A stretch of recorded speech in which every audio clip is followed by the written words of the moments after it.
자, 문제 봅시다. 59페이지. 자, 1번 문제는 정답 몇 번입니까? 4번이죠, 4번. 요거는 그래 그대로 나와 있었습니다. 아까 진동수가 커질수록 이제 파장의 길이가 길어지기 때문에 전체 변이가 나타난다라고 되어 있는데 여기서 뭐가 틀렸습니까? 진동도 작아질 수 있다는 게 뭐라고? 진동도 작아질 수 있다는 게. 맞습니다. 자, 파장의 길이가 길다는 건 진동이 많다는 거야, 작다는 거야? 작다는 겁니다. 맞죠? 아까 이야기했죠? 파장의 길이가 길면 진동의 횟수가 적어집니다. 천천히 진동해. 자, 진동수가 어떻게 되면 커지면 이렇게 됩니다. 맞죠? 그러면 파장과 파장의 길이가 어떻게 돼요? 짧아지죠. 그렇죠? 자, 그래서 그거 자체가 이미 틀린 문장입니다. 자, 다음 요거 보기 문제. 우리가 이제 고등 올라가면은 이런 식으로 어떤 이제 문제가 나오고 이 어떤 지문에 대한 그 내용을 내가 응용하여 이해해서 이제 이 문제를 해결해야 되는 이런 이제 자료들이 자주 나오죠. 자, 그러면 일단 기본적으로 이런 자료가 나오면 이 자료가 말하고자 하는 게 무엇인가를 정말 잘 찾아야 돼요. 그러니까 이게 내가 열심히 읽는다고 해서 그게 잘 찾아지는 것도 아니야. 그게 아니라 여기에서 말하고 있는 포인트가 뭐지? 핵심이 뭐지?를 보는 게 중요합니다. 자, 그런데 사실은 이거는 결국 이제 핵심이 좀 쉬웠던 게 뒤에 문제 나와 있죠. 얘네 가려면 거 아니야. 맞지? 그러면 얘네의 차이를 알 수 있는 차이를 이 그래프를 통해서 이제 알 수 있게 한다라는 게 목표겠지. 맞죠? 자, 그러면 걔네를 빼고 예를 들어서 이번 문제만 있다고 생각해보면 얘를 어떻게 판단해야 될까? 자, 나와 있는 정보를 바탕으로 봐야 돼요. 일단 첫 번째, 어떤 정보가 나와 있어? 질량이라고 하는 정보 나와 있습니다. 맞죠? 두 번째 정보 뭔데? 지금 별까지의 거리네. 맞죠? 자, 별까지의 거리 질량이라고 하는 정보가 나와 있고 우리가 알아내야 되는 거 몇 개? 3개. 맞지? 자, 그럼 이 두 가지 정보의 차이를 이제 그 차이에 따라서 3가지 종류가 나눠진다는 거 아니야. 그리고 제시되어 있는 건 뭡니까? 지구의 질량과 옥성의 질량. 그러면 나는 이 그래프를 딱 보자마자 일단은 뭐는 딱 하나 생각났어. 뭐부터 생각났냐면 그 마지막에 봤던 그 아인슈타인의 상대성 이론을 바탕으로 이제 판단하는 방법 있죠. 그거는 바로 머릿속에 들어왔어. 왜? 걔네가 그 아인슈타인 이전까지의 방법은 뭐였어? 질량이 큰 행성을 찾아내는 방법이었습니다. 맞죠? 그런데 지구처럼 상대적으로 질량이 작은 이 행성을 찾아내기 위해서는 어떤 방법이 필요했다? 상대성 이론이 필요했다라는 거 아니야. 맞죠? 자, 그래서 얘와 얘를 이렇게 나눠놨을 때 목성의 상대 질량이 더 클 테니까 지금 질량이 크다고 표시가 되어 있으니까 목성의 질량이 더 크죠. 자, 그러면 일단 기본적으로 우리가 앞서 이야기했던 그러니까 상대성 이론 전에 이야기했던 첫 번째는 그 빛의 세기 차이였나? 이름이 기억이 안 나네. 뭐였죠? 횡단관측. 맞죠? 횡단관측 방법과 그 다음에 두 번째가 도플러 효과였다. 그치? 그럼 일단 기본적으로 얘네 둘은 어디에 있어야 돼? 여기에 있어야 된다. 이해됩니까? 자, 그러면 얘를 찾아내기 위해서는 여기 있는 요 행성을 찾아내기 위해서는 어떻게 해야 돼? 우리는 상대성 이론을 이용해야겠다. 그치? 자, 그렇게 봤을 때 뒤에 3번 문제부터 보면은 정답 몇 번입니까? 1번이 됩니다. 일단은 C 행성을 찾아내는데 디귿이 필요하다는 건 알겠어요. 기억과 니은은 무슨 차이가 있었는데? 자, 앞서 문단 다시 들어가 보면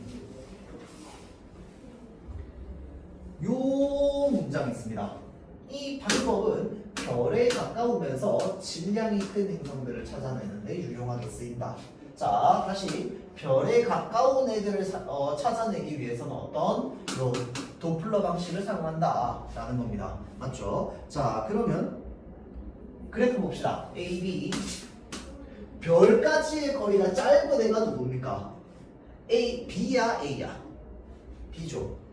왜? 쭉 했을 때 여기는 10의 0승, 10의 1승, 10의 2승, 10의 3승이네.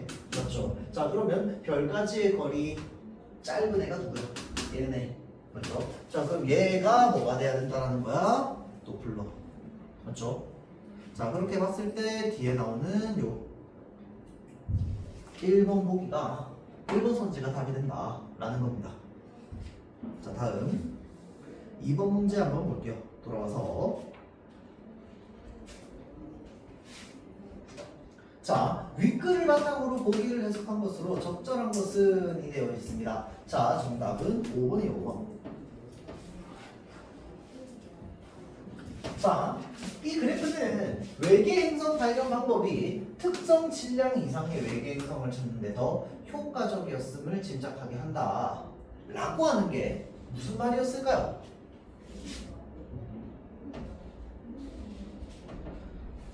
그러니까 여기서 말하고자 하는 게 뭐냐면 이제 ABC는 끝이야. ABC는 끝이고 이 그래프 아까 내가 얘기했듯이 의도 지금 점이 어느 쪽에 많이 찍혀 있어? 이쪽에 많이 찍혀 있어. 맞지? 그러면 일단 기본적으로 우리가 이 지문 그 본문에서도 나왔지만 일단 기본적으로 아직까지는 우리가 찾아냈던 행성의 대부분은 어떤 방법으로 관측된 행성이다? 그 첫 번째 방법이 횡단 관측을 바탕으로 관측된 행성이 가장 이제 많이 분포가 돼 있다라는 거야. 자 그러면 횡단 관측을 통해서 그 행성을 찾아내려면 질량이 작은 행성을 찾을 수 있어 없어? 없어. 맞지? 자 그러니까 분포가 어디에 있을 수밖에 없는 거야? 위쪽에 질량이 큰 행성들 쪽에 있을 수밖에 없는 겁니다. 맞죠? 자 그래서 5번 선지를 보자면 그래프는 외계 행성 발견 방법이 특정 질량 이상의 이제 외계 행성을 찾는 데 효과적이었음을 짐작하게 한다. 자 특정 질량 이상 그러니까 이걸 다른 말로 하면 뭐야? 뭐 그것도 그런데 질량이 큰 말 그대로 행성을 찾는데 더 효과적이었다. 이때까지. 왜냐면 총 3가지 방법 나오는데 그 중에 질량이 작은 행성을 찾아내는 방법은 상대성 이론을 이용하는 방법 하나밖에 없었잖아. 맞죠? 그리고 그것보다 더 이전, 더 과거에는 이제 나머지 2개의 방법이 더 활용이 많이 되었기 때문에 그런 겁니다. 자, 그 다음 페이지가 105페이지죠. 105페이지.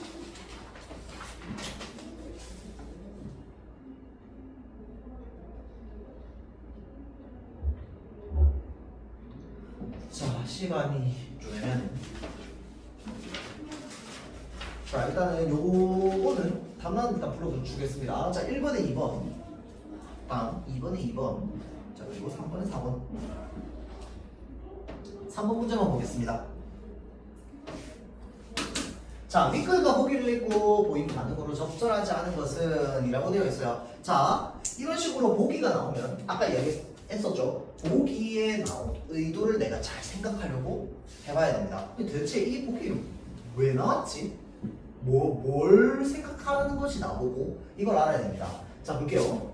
한나라와 당나라의 유학자들은 수신에서 제가 치국, 평천하로 이어지는 유교 인연 속에서 국가와 가족을 공과 사의 대립 구도로 파악하고 사적인 것으로 전락한 천하를 공의 영역으로 복귀시키고자 하였다라고 되어 있습니다. 맞죠? 말들이 일단 기본적으로 어렵죠. 자, 근데 혹시 수신제가 치국평천하라는 말 들어본 적 있습니까? 들어본 적 있어? 수신제가 치국평천하. 하하. 안타깝군요. 자, 수신제가 치국평천하라고 해서요. 우리가 보통 얘네를 연결해서 많이 이야기를 합니다. 이것도 유교적인 그 유교의 대표적인 어떤 이념 중에 하나거든요. 수신이라고 하는 게 뭐냐면 신이 몸신자입니다. 그러니까 날 지키다. 그러니까 여기서 말하는 수신이라고 하는 건 나를 지키는 건데 한자 그대로 하면 지킬 숫자의 몸신자인데 나를 그럼 어떻게 지키는데? 도덕적으로 지키는 겁니다. 무슨 말인지 알겠죠? 내가 그러니까 청렴한 생활을 하는 거, 정직하고 거짓말하지 않고 이런 것들을 수신이라고 합니다. 자, 그래서 내 몸의 가짐, 몸가짐을 바로 하는 거야. 몸가짐을 바로 하면 제가 일단은 집안이 잘 정리가 됩니다. 그 다음 치고 나라를 잘 다스리게 됩니다. 평천하 온 세상을 평화롭게 다스리게 된다 이 말입니다. 자, 그래서 수신제가 치국평천하라고 하면은 얘네들이 이제 하나로 연결이 되어 있다 이 말입니다. 수신으로부터 무엇을 할 수 있다? 얘네들을 다 할 수 있게 된다. 자, 그래서 유교 이념 속에서 국가와 가족을 공과 사이 대립 구도로 파악하고 사적인 것으로 전락한 천하를 공의 영역으로 복귀시키고자 하였다라고 되어 있으니까, 자, 지금 여기 이 보기에 나오는 한나라와 당나라의 유학자들이 하고자 하는 것은 무엇이었느냐? 국가와 가족을 어떻게 만들었다? 공과 사의 대립 구도로 만들었다. 그리고 사적인 것으로 전락한 천하를 공의 영역으로 복귀시키고자 하였다. 자, 여기까지 끊으면 일단 기본적으로 이 보기가 뭘 말하는지는 모른다 하더라도 이 문장의 속에 숨겨져 있는 전제를 하나 좀 가져와야 돼요. 뭔데? 이 유학자들이 얘기하기 전에는 천하가 무엇이었다? 사적인 것이었다 라고 되어 있어요. 천하가 정확하게 뭔지 모르겠지만 맞지? 자, 사적인 것으로 파악을 했대요. 자, 이들은 다음 문장 가볼게요. 이들은 군주와 그 일가가 공의 영역인 천하를 사유화하여 재화와 권력을 독점하는 것을 경계하면서 국가를 위한 가족의 축소 내지 희생을 강조하였다라고 되어 있습니다. 자, 그러니까 이 국가를 위해서 가족을 축소하거나 희생을 하는 것을 강조했다. 이 사람들은. 그러니까 주희랑 생각이 다른 겁니다. 알겠죠? 자, 그 다음 이 천하를 사유화하여 재화와 권력을 독점하는 것을 경계했다. 자, 이 천하라고 하는 것을 공의 영역이기 때문에 권력자가 사유화가 뭡니까? 개인이 가지려고 하는 거를 사유라고 하죠. 사유화. 자, 그래서 사유화해서 독점하는 걸 경계했다라고 이야기를 합니다. 자, 그럼 일단 기본적으로 볼게요. 주희와 마찬가지로 한나라와 당나라의 유학자들은 공을 긍정적인 영역으로 보고 있는 것 맞습니까? 맞죠? 자, 그러니까 일단 기본적으로 이 사람들도 다 뭘 전제하고 있는 거야? 공을 실현하는 걸 전제로 하고 있는 거야. 맞지? 그런데 여기에서 그러면 주희의 공 개념과 이 당나라 유학자들의 공 개념이 똑같아? 달라. 그거 얘기하고 있는 거지, 우리가. 맞죠? 자, 그래서 맞고요. 자, 다음 주희와 달리 한나라와 당나라의 유학자들은 공의 실천을 강조했지만 인의 실현과 연관짓지는 못했다라고 되어 있습니다. 자, 이것도 맞는 말인데요. 인이 무엇이었습니까? 앞선 문단에서 앞선 그래서 인 여기 있네요.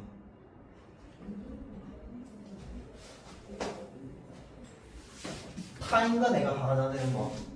그래서 사회의 공평하고 올바른 도리가 흐르게 되는 거를 이제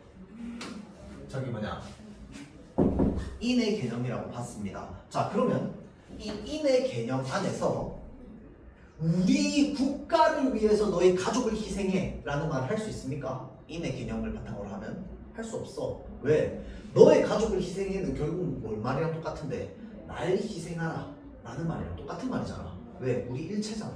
맞죠? 그러니까 인의 개념에서 그건 불가능해요. 그런데 당나라 유학자들은 어떻게 했어? 그렇게 하라고 했잖아. 그치? 그러니까 인의 개념에서는 주희랑 당나라 유학자들은 달랐습니다. 그 다음 주희는 천하를 사유화한 군주와 그 일가에 대해서 공평하고 바른 도리를 실현하지 못한 소인이라고 평가하겠군. 맞는 말이죠. 사유화가 뭐라고 했어? 개인이 가지려고 하는 거를 사유화. 그 다음 4번 선지만 보고 넘어갈게요. 주희는 한나라와 당나라의 유학자들이 가족이 사적인 영역이라는 점을 인식하지 못했다고 비판하겠군이라고 되어 있습니다. 이거 아까 쌤이 좀 전에 얘기한 이 인의 영역이죠. 맞죠? 자, 이 가족이라고 하는 것 자체를 영역을 어떻게 본다라는 거야. 주희는 공의 영역으로 본다라는 거야. 맞죠? 자, 그래서 주희는 한나라와 당나라 유학자들이 가족을 사족이 사적인 영역이라는 점을 인식하지 못하고 비판하기 뿐이라고 되어 있는데, 자, 주희는 가족을 어떤 영역이라고 봤다? 공의 영역이라고 봤다. 자, 그래서 정답은 몇 번? 4번이 되는 겁니다.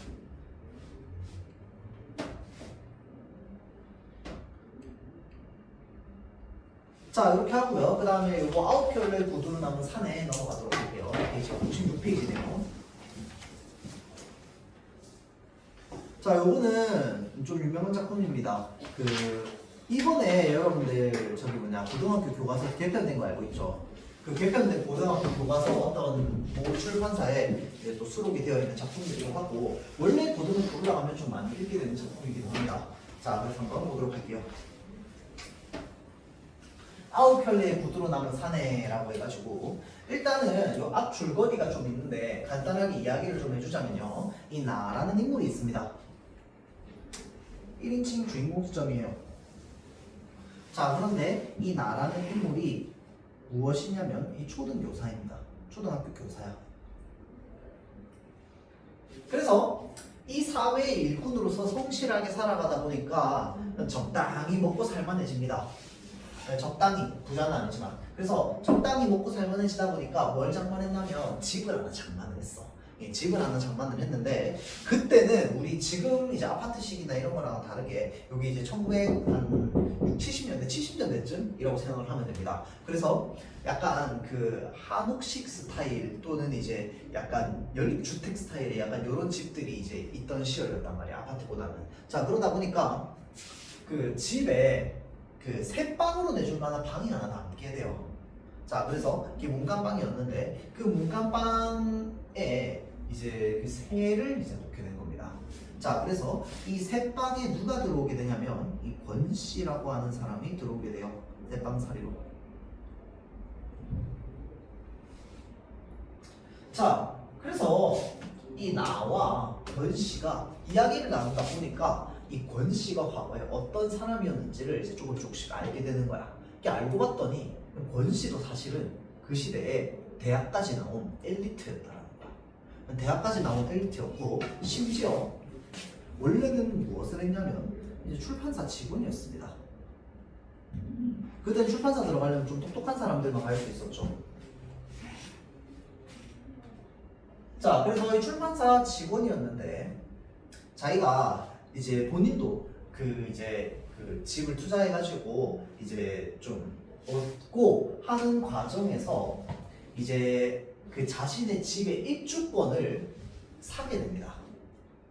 그 자신의 뭐 전 재산을 들여서 사거나 뭐 돈을 아주 큰 돈을 들여서 입주권을 샀겠죠. 이제 내 집 마련에 대한 꿈을 가지고. 그런데 갑자기 국가의 어떤 선택으로 인해서 내가 좀 있다가 여기에 우리 집이 지어져야 되는데 그냥 그게 다 와르르 없던 일이 돼버리는 거야. 그래서 내가 가지고 있던 입주권이 뭐가 되냐면 완전 종이 쪼가리가 돼버립니다. 그러니까 내 전 재산을 다 태워가지고 지금 이 입주권을 샀는데 이 입주권이 더 이상 쓸모없게 돼버린 거야. 그러니까 한마디로 이 사람 입장에서는 내 전 재산을 그냥 공중에 날린 거랑 똑같아져 버린 거야. 맞죠? 자, 그래서 당시에 실제로 사회에서 그게 문제였습니다. 그러니까 왜냐면 그때는 이제 군부독재 시절이었기 때문에 그냥 국가가 하라고 하면 해야 되는 거였어. 그래서 여기 이제 뭐 건물 지어주려고 하는데 야 그거 하지 마 하면은 갑자기 그냥 하루아침에 없어져 버립니다. 그런데 그러니까 지금도 국가가 하지 말라고 하면 못하는데 대신에 뭘 해줍니까? 보상을 해주잖아 요즘에는. 맞죠? 근데 그때 당시 그런 개념이 없었던 거야. 그러니까 아무런 보상도 못 받고 그냥 쫓겨나게 생긴 거예요. 자, 그래서 이 권씨가 무엇을 하게 되느냐?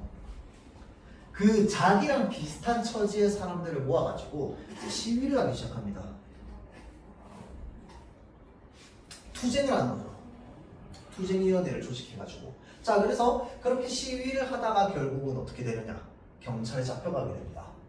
그래서 전과자가 돼요.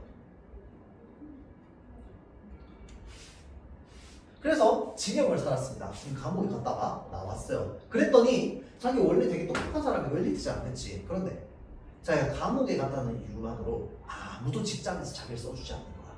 그래서 뭘 하고 있냐면 건설 현장에서 이제 막일, 우리가 흔히 말하는 막노동을 하면서 살아가고 있는 그런 상황입니다. 자, 그 상황에 권 씨가 결혼을 한 아내가 임신을 하게 돼요. 아내가 임신을 하게 됩니다.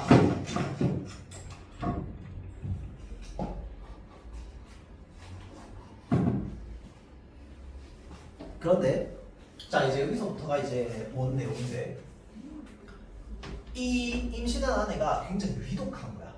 태와 산모 모두 위험하다고. 그래서 뭐가 필요했냐면 수술비가 필요했습니다.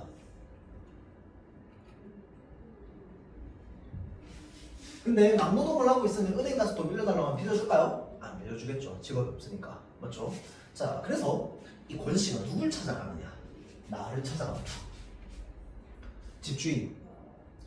이제 아무래도 자기가 돈이 많을 거 아니야. 집주인이니까. 맞죠? 가가지고 초등학교 교사니까 물어봅니다. 혹시 돈을 빌려줄 수 있느냐? 자신의 사정을 막 이야기를 하면서. 그런데 이 나가 고민을 좀 합니다. 왜냐면 들으니까 이게 좀 애매해. 왜냐면 액수가 생각보다 크거든. 근데 그렇다고 내가 빌려줄 수 없을 만한 돈이냐 하면 그건 또 아니야. 이게 내가 지금 당장 현금으로는 못 주는데 뭐 이제 내가 들어놓은 적금이나 이런 거 좀 빼고 하면은 또 빌려줄 수는 있어.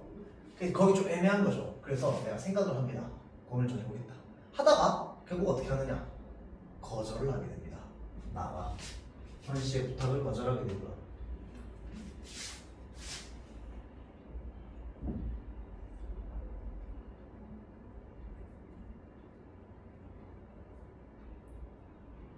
자, 권 씨는 거기에서 무엇을 느끼느냐? 절망감을 느끼게 돼요.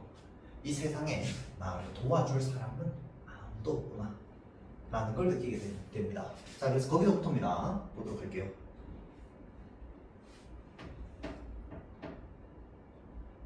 자, 오후 수업이 시작된 바로 뒤에 뜻밖에도 권 씨가 나를 찾아왔다. 이게 찾아온 겁니다. 자, 그래서 자, 빠르게 훅훅 넘어갈 거야. 자, 아마 하실 텐데 이거 죄송합니다. 권 씨는 애써 웃는 낯이 없고 왠지 사람이 전에 없이 퍽 수줍어 보였다. 돈 빌리러 오니까. 그렇죠? 나는 그 수줍음이 세 번째 아이가 된 데서 오는 것일 거라고 좋은 쪽으로만 해석함으로써 연락을 받는 그 순간에 느낀 불길한 예감을 떨쳐버리려고 했다. 자, 그래서 잘 됐습니까? 자, 뒤늦게나마 오 선생 말씀대로 했기망정이지 오 선생이 납니다. 나. 이게 뭐냐면 일단 기본적으로 그 지금 이 진통이 너무 길어지고 이러면서 이제 이 오 씨가 좀 이렇게 그러니까 나가 조언을 좀 해준 거야. 이렇게 해가지고 병 가가지고 뭐 이렇게 좀 해결해라. 그러면 아마 좀 괜찮을 거다라고 해가지고 지금 권 씨가 불이 났기면 병원 가가지고 처리하고 하면서 다행히 이제 급한 분 끈 겁니다. 그렇죠? 자, 그래가지고 잘 됐습니까? 라고 이제 물어보니까 이제 잘 됐다. 그나마 다행이다. 라고 이제 이야기를 하는 거죠. 그러면서 끝까지 집에서 버텼다가 큰일 날 뻔했습니다. 녀석인지 년인지 모르지만 제 속에 있는 아이가 애기 혼 좀 나보라고 영 애를 먹이는군요. 권 씨는 수줍게 웃으며 길바닥 위에다가 발뿌리로 뜻모를 글씨인지 그림인지를 자꾸만 그렸다. 라고 되어 있습니다.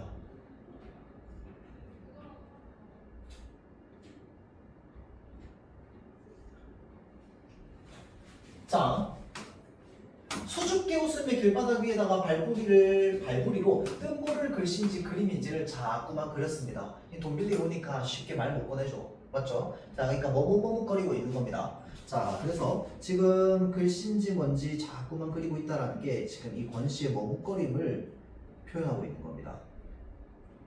현우야, 보고 있니? 안 보고 있는 것 같은데.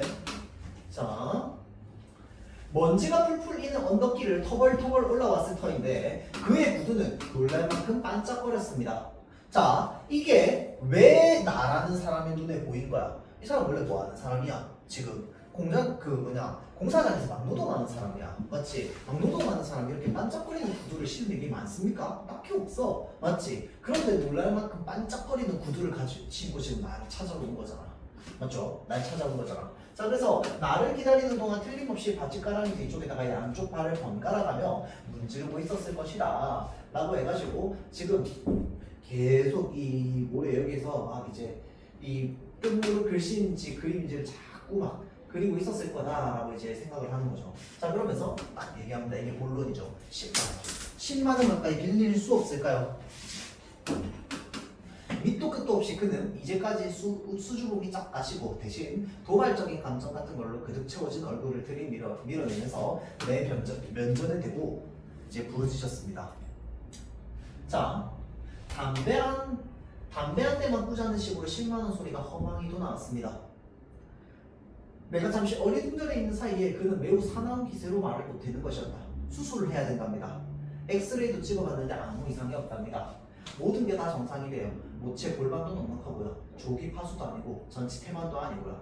쌍둥이는 더더욱 아니고요. 이렇게 정상적인데도 24시간이 넘도록 배가 위에서 달라붙는 경우는 태아가 돌다가 탯줄을 목에 감았을 때뿐이랍니다. 이게 정말 위험하다고 하죠. 자, 제기를 탯줄을 목에 감았다는 거는 빨리 손을 쓰지 않으면 산모나 태아나 모두 위험하대요 라고 이야기를 합니다. 나는 한동안 망설이지 않을 수 없었다. 그의 진지함 앞에서 그거 참 안 됐군요 라던가 그래서 어떡하죠 하는 상투적인 말로 섣불리 이쪽의 감정을 전달하기에는 사실 말이지 10만 원 가까이 있는 내게 너무나 큰 부담이었다. 자, 그래서 집을 살 때 학교에다 진 빚을 아직 절반도 못 가린 처지였다. 정상분만비 1, 2만 원 정도라면 또 모르겠지만 단순히 권 씨를 도울 작정으로 나로서는 거금에 해당하는 10만 원 가까이를 또 빚진다는 건 무리고 이만저만이 아니었다. 뿐만 아니라 집에서 경제권을 장악하고 있는 아내의 양해도 없이 멋대로 그런 큰 일을 저질러도 괜찮을 만큼 나는 자유롭지도 못했다.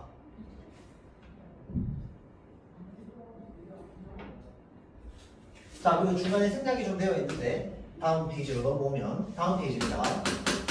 나는 이제 이 권씨의 부탁을 처음에는 거절했어. 근데 거절하고 나서 내가 뭘 느끼냐면 스스로 수치심이랑 죄책감을 엄청 많이 느낍니다. 굉장히 많이 느끼다가 결국은 자신의 이기심 때문에 이 부끄러움을 느끼고 결국은 자기가 돈을 좀 이렇게 모아가지고 이 아내의 수술비를 자기가 대신 내줍니다. 근데 여기서 중간에 문제가 뭐냐? 나도 이제 급하다 보니까 권 씨한테 그때 당시에 이제 핸드폰이 없잖아. 핸드폰이 없으니까 어떻게 하냐면 나는 권 씨한테 얘기를 안 하고 내가 병원 가가지고 그 권 씨 아내의 수술비를 내가 내준 거야. 무슨 말인지 알겠지? 그러니까 지금 상황이 어떻게 되느냐? 권 씨는 내가 수술비를 대신 내준 걸 안다 모른다? 모르는 거야. 무슨 말인지 알겠죠? 자, 그 상황에서 이제 이야기를 합니다. 이야기가 이어집니다. 자, 밤입니다. 밤. 우리 집의 강도 같은 것은 공교롭게도 그날 밤이었다. 자, 난생 처음 당해보는 강도였다. 자꾸만 누군가 내 어깨를 흔들어대고 있었다. 귀찮다고 뿌리쳐도 잠자코 계속 흔들었다. 나를 깨우려는 손의 감촉이 내 식구의 그것이 아님을 퍼뜩 깨닫고 눈을 떴을 때 나는 빨간 꼬마 전구 불빛 속에서 복면의 사내를 보았답니다. 그리고 똑바로 내 멱을 가누고 여기 목을 가누고 있는 식칼의 서슬도 보았대요. 그리고 술 냄새가 확 풍겼답니다. 조명빛 바를 감안해서 붉은 빛을 띤 검정계통의 보자기일 복면 위로 드러난 코의 일부와 눈잡이가 매우 취해 있음을 조금 많이 취해 있음을 나는 재빨리 간파했습니다. 자, 얼른 일어나라니까. 나 외엔 더 깨우고 싶지 않은지 강도의 목소리는 무척 낮고 조심스러웠다. 나는 일어나고 싶었지만 도무지 일어날 수가 없었다. 멱을 가눈 식칼이 덜덜덜 위아래로 춤을 추었다라는 점에서 지금 이 강도가 이 말 좀 표현이 좀 이상하지만 전문 강도야? 아니라는 거야. 맞죠? 자, 그래서 지금 이 강도가 긴장하고 있는 겁니다. 제 칼 들고 가가지고 일어나 하는데 그냥 아니라 덜덜덜덜덜덜덜 떨면서 지금 일어나 이러고 있는 거야. 맞죠? 마치 강도짓을 처음 해보는 것처럼. 맞죠? 자, 그래서 만약 강도가 내 목통을 찌르게 된다면 그것은 고의해서가 아니라 지나친 떨림으로 인한 우발적인 상해일 것이다. 무척 모자라는 강도였다. 나는 복면 위로 눈을 보는 순간에 상대가 그 방면의 전문가가 못 됨을 금방 알아차렸던 것이다. 딴에 진탕 마신 술로 한껏 용기를 돋았을 텐데 보기 좋을 만큼 큰 눈이 착하게만 타고난 제 천성을 어찌하지 못한 채 나를 퍽 두려워하고 있었다라고 되어 있습니다. 자, 지금 내 입장에서 강도당했는데 강도의 큰 눈을 보면서 뭐라고 생각하고 있습니까? 착하게만 타고난 제 천성을 어쩌지 못한 채라고 되어 있습니다. 그리고 술로 간을 키우지 않고는 남의 집에 담을 못 넣을 정도라면 강력 범행을 도모하는 사람으로서는 처음부터 미역국이었다. 처음부터 미역국이었다가 뭐야? 처음부터 미끄러질 사람이다. 처음부터 안 될 사람이다. 처음부터 못할 사람이다. 이 말이죠. 일어날 테니까 칼을 약간만 뒤로 눌러주시오. 강도는 내가 시키는 대로 했다. 내가 얼른 내놓으라니까 내가 나 일어나기를 앉기를 기다려 강도가 속삭였다. 하라는 대로 하죠. 하지만 당신도 내가 하라는 대로 해야만 일이 수월할 거요. 자, 잔뜩 의심을 품고 쏘아보는 강도를 향해 나는 덧붙여 말했다. 집안에 현금은 변변치 않소. 자, 화장대 위에 제일 돼지저금 통하고 장롱 서랍 속에 아마 마누라가 쓰다 남은 돈이 약간 있을 거야. 그 밖에 돈이 될 만한 건 당신이 알아서 챙겨가시오. 자, 강도가 더욱 의심을 두고 경거에 움직이려 하지 않았으므로 나는 시험삼아 조금 신경질을 부려보았다. 마누라가 깨서 한바탕 소통을 벌여야만 시원하겠소. 난처해지기 전에 나를 믿고 일러주는 대로 하는 게 당신한테 이로울 거다. 자, 한 차례 길게 심호흡을 뽑은 다음 강도는 마침내 결심했다는 듯이 이부자리를 돌아 화장대 쪽으로 향했습니다. 자, 얌전히 구두까지 벗고 양말바람으로 들어온 강도의 발을 나는 그때 비로소 볼 수 있었다. 자, 이 강도가 이 집에 지금 강도식 타러 들어오는데 어떻게 들어오는 거야 지금? 신발 벗고 들어온 겁니다. 맞죠? 내가 그렇게 염려를 했는데도 강도는 와들와들 떨리는 다리를 옮기다가 그만 부주의하게 동준이의 발을 밟은 모양이었다. 자, 동준이가 갑자기 칭얼거리자 자신의 아들이죠. 질겁을 하고는 엎드리더니 녀석의 어깨를 다시 토닥거리는 겁니다. 강도가. 녀석이 도로 잠들기를 기다려 그는 복면 위로 칙칙하게 땀이 된 얼굴을 들고 일어나서 내 위치를 힐끗 확인한 다음 본격적인 작업에 들어갔습니다. 터지려는 웃음을 꾹 참은 채 강도의 애교스러운 행각을 시종주목하고 있던 나는 살그머니 상체를 움직여 동준이를 잠재울 때 이부자리 위에 떨어뜨린 식칼을 집어들었다라고 합니다. 자, 이게 뭔 말이야 지금 이 식칼 들고 막 이러고 있다가 애 발발렸다 가지고 깜짝 놀리니까 지금 애 막 달래는 거야 강도가. 맞죠? 그러니까 식칼 어디 있어? 여기 떨어져 있잖아. 그치? 그러니까 내가 어떻게 합니까? 이 식칼 이렇게 집어가지고 주는 겁니다. 자, 다음 100페이지. 내가 얘기합니다. 연장을 이렇게 함부로 굴리는 걸 보니까 당신 경력이 얼마나 되는지 알만합니다. 내가 내리는 칼을 보고 그는 기절할 만큼 놀랐다. 나는 사람 좋게 웃어 보이면서 칼을 받아가라는 눈짓을 보냈다. 그는 겁에 질려 잠시 망설이다가 내 재촉을 받고 후다닥 달려들어 칼자루를 낚아채가지고 다시 내 벽을 겨누었다. 자, 그가 고의로 사람을 찌를 만한 위인이 못 되는 줄 일찍이 파악했기 때문에 나는 칼을 되돌려 줄 걸 조금도 후회하지 않았다. 아니나 다를까 그는 식칼을 옆구리 쪽 허리에 차더니만 몹시 자존심이 상한 표정이 되었다. 자존심이 상했다. 그러니까 이 사람 자기 나름대로 자존심이 있는 사람이라는 거야. 도둑맞을 물건 하나 제대로 없는 주제에 이죽거리긴 지금 이제 이렇게 얘기를 하는 겁니다. 자존심이 상하니까. 자, 그러니까 내가 대답합니다. 그래서 경험 많은 친구들은, 경험 많은 도둑들은 우리 집을 거들떠도 안 보고 그냥 지나치죠. 왜? 겉으로 딱 봐도 이 집에는 훔쳐갈 만한 게 안 보이거든. 맞죠? 자, 그래서 누구 뭐 들어오고 싶어서 들어왔나? 피치 못할 사정 때문에 어쩔 수 없이 라고 얘기합니다. 이 도둑이. 자, 그래서 나는 강도를 안심시켜 편안한 마음으로 돌아가게 만들 절호의 기회라고 판단했다. 자, 그래서 그 피치 못할 사정이란 되게 그렇습니다. 가령 식구 중에 누군가가 몹시 아프다던가 아니면 빚에 몰려서 그 순간 강도의 눈이 의심의 빛으로 가득 찼다. 분개한 나머지 이가 딱딱 마주칠 정도로 떨면서 그는 대청마루를 향해 나갔다. 그는 내 옆을 지나쳐갈 때 그의 몸에서는 역겨울 만큼 술 냄새가 확 풍겼다. 그가 허둥지둥 끌어안고 나가는 건 틀림없이 갈기갈기 찢어진 한 줌의 자존심일 것이었다. 내 말에 이 사람이 무엇을 느낀 거야? 자존심이 상했을 거다 라고 지금 내가 얘기하는 겁니다. 내가 생각하는 거야. 자, 그래서 애당초 의도했던 바와는 달리 내 방법이 그를 편안케 하기커녕 오히려 더욱더 낭비게 만들었음을 깨닫고 나는 그의 등을 향해 말했다. 자, 그러니까 내가 괜히 말했다 라고 생각을 하는 거야. 왜? 지금 내 말 때문에 저 사람이 자존심에 스크래치가 났을 거라는 걸 내가 파악했다라는 거야. 자, 그래서 내가 얘기합니다.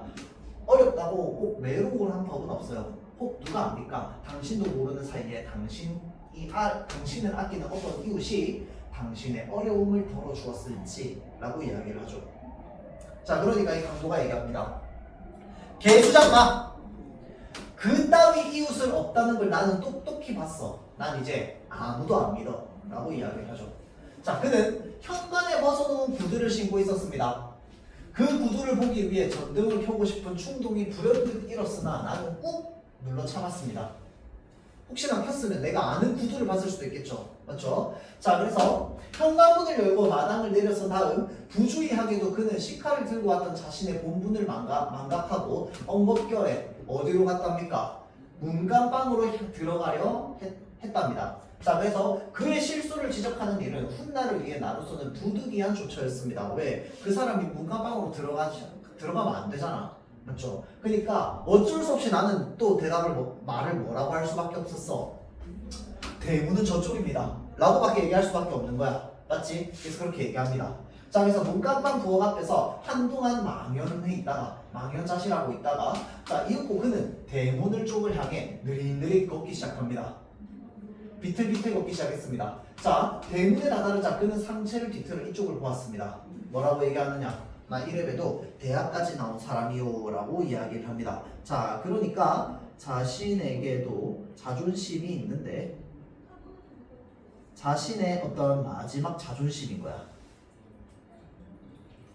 지금 이 집에 강도짓하러 들어와가지고 계속 자존심에 스크래치 나는 상황밖에 없었어. 맞지? 강도짓하러 와가지고 이제 그 강도당하는 사람이 칼 챙겨주고 뭐 하고 그 다음에 당신이 강도짓을 이제 잘하지 못한다라고 하는 걸 안다라는 게 들킨 상황. 맞죠? 자, 그래서 지금 모든 자존심이 다 상한 상황에서 마지막 자존심에 이제 지키는 말로써 이래봬도 나 대학까지 나온 사람이요 라고 얘기하는데 여기 안에는 지금 뭐가 담겨 있는 겁니까? 내가 대학까지 나올 정도로 지금 공부도 많이 하고 이제 지식이 있고 지성이 있는 사람이지만 지금 내가 강도짓을 하고 있는 건 그만큼 피치 못할 사정이 있다. 그리고 내가 이제 이 이웃으로부터 버림을 받았다. 그러니까 이웃으로부터 아무런 도움을 받지 못하는 존재다 라고 하는 이 모든 것들이 다 포함되어 있는 문장이겠죠. 맞죠?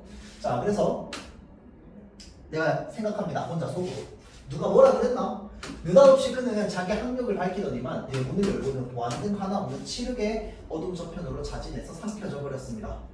자, 그리고 나는 대문을 잠그지 않았답니다. 자, 그냥 지쳐놓기만 하고 들어오면서 문간방에 들러 권씨가 아직 귀가하지 않았음과 깜깜한 방 안에서 애미애비 없이 오누이만이 새우잠을 자고 있음을 아울러 확인하고 나왔습니다. 자, 그러니까 내가 그 문간방에 딱 들어가 봤더니 지금 엄마는 어디가 있어? 병원 가 있잖아. 그치? 그러니까 그 방에 지금 누구만 있는 거야? 그 권씨의 아이들만 이렇게 자고 있는 거야. 그걸 확인하고 나왔대요. 아내는 잠옷바람으로 팔짱을 끼고 현관 앞에 서 있었다. 아내가 여기 있긴 있었네요. 아내가 내 아내죠, 내 아내. 자, 그래서 무슨 얘기라도 있었나요? 라고 나의 아내가 나한테 물어봅니다. 그러니까 내가 대답합니다. 아무것도 아니야. 자, 잃을 물건이 하나도 없다. 돼지 저금통도 화장대 위에 그대로 있다. 자, 아무것도 아닐 수밖에. 다시 잠이 들기 전에 나는 아내에게 수술 보증금을 대납해줄 사실을 비로소 이야기했다. 한참 말이 없다가 아내는 벽 쪽으로 슬그머니 돌아누웠다라고 이야기를 합니다. 자, 다음 볼게요. 이튿날 아침까지 권 씨는 기가 있지 않았다. 자, 출근하는 길에 병원에 들러보았다. 수술 보증금을 구하러 병원 문 밖을 나선 이후로 권 씨가 거기에 재차 발걸음한 흔적은 어디에서도 찾아볼 수 없었다. 그 다음 날도 권 씨는 귀가하지 않았다. 그가 행방불명이 된 것이 이제 분명해졌다. 그리고 본인은 아니었다 하더라도 결과적으로 내 방법이 매우 졸렬했음. 또 이제 확연히 밝혀진 셈이었다라고 되어 있습니다. 자, 그러니까 내가 사실은 그 사람의 무엇을 한 거냐면 마지막 남은 자존심까지 내가 다 짓밟아버린 거야. 나의 본의와는 다르게. 나는 이제 그런 의도가 없었는데, 근데 지금 와서 생각해보니까 내가 했던 그 이제 강도를 변장해가지고, 사실 권씨죠. 권씨가 우리 집에 강도를 변장해가지고 왔을 때 했던 그 말들과 행동이 이 권씨의 마지막 남은 자존심을 모조리 짓밟아버렸을 것이다 라고 하는 걸 지금 이제 생각을 하는 겁니다. 그러면서 이제 조금씩 이제 후회를 하는 거죠. 자, 그런데 그때는 본인이 이제 그렇게 생각하는 겁니다. 내가 그 순간에 그 복면의 그 사내를 끝까지 강도로 데려가는 그 길뿐이라고 나는 그때 당시 이렇게 판단을 했다는 거야.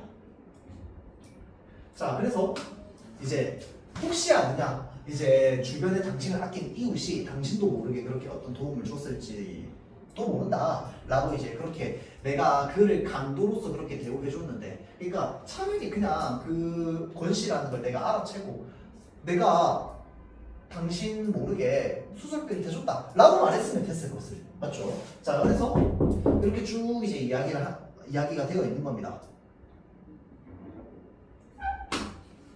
자, 그래서 권씨가 결국은 어떻게 되느냐, 행방불명이 됩니다. 집으로 돌아오지 않아요.